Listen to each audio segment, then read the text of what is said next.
এখন ঘড়িতে বাজে সকাল 5:25।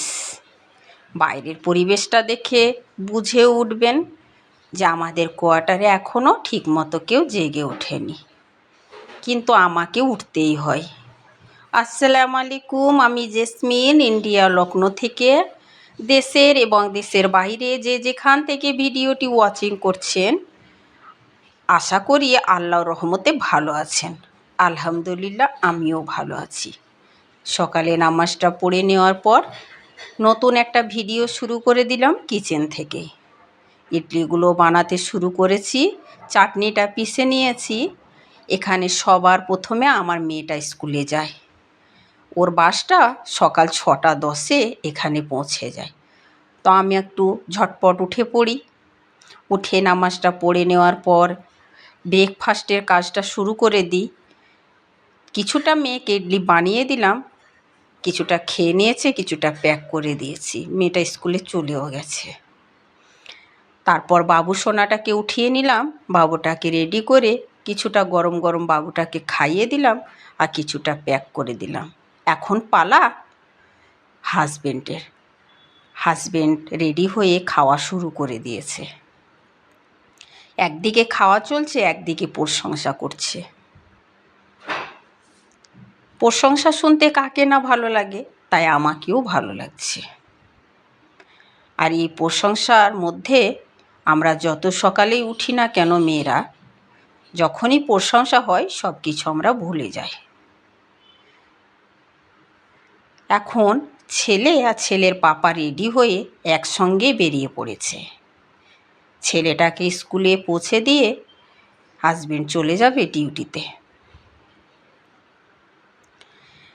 সবাইকে টাটা বাই বাই আল্লাহ হাফেজ করে দেওয়ার পর নিজে ব্রেকফাস্টটা করে নিয়ে ঘরের কাজগুলো সেরে নিয়ে গোসল দিয়ে রেডি হয়ে চলে এলাম নিচের দিদির কোয়ার্টারে।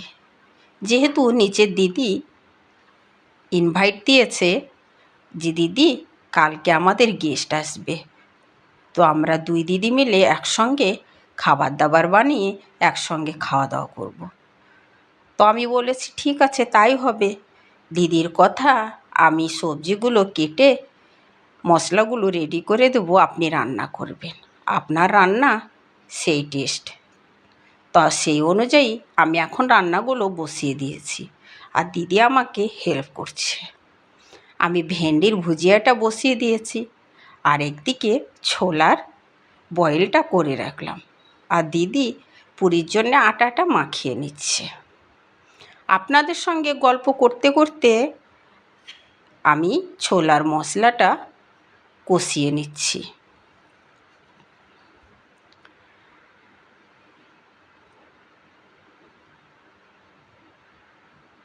ভিডিওটা কেমন লাগলো কমেন্টের মধ্যে জানাবেন, আর ভালো লাগলে লাইক, সাবস্ক্রাইব আর কমেন্ট করতে ভুলবেন না।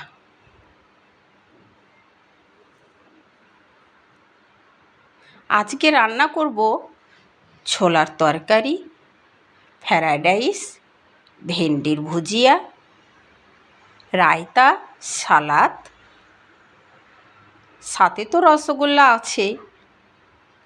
কিন্তু এখানে একটা মজার বিষয়, আমাদের নিজের দেশে মাছ মাংস এগুলো একটু বেশি খাওয়া হয়, কিন্তু বাইরে এখানে কোয়ার্টারে গেস্ট আসলেও দেখি বেশিরভাগ আর কি এই ছোলার তরকারি, রায়তা, সালাদ, ভেন্ডি ভুজিয়া, পনির এই সবগুলোই গেস্টের জন্যে রান্নাবান্না করা হয়।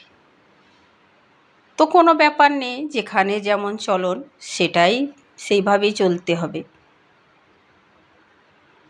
আমার ভিডিওটি আপনাদের কেমন লাগলো জানাবেন, আশা করি ভালো লাগবে। এখন রান্নাবান্না সব রেডি। আজকের মতো এখান থেকেই শেষ করলাম। আল্লাহ হাফেজ।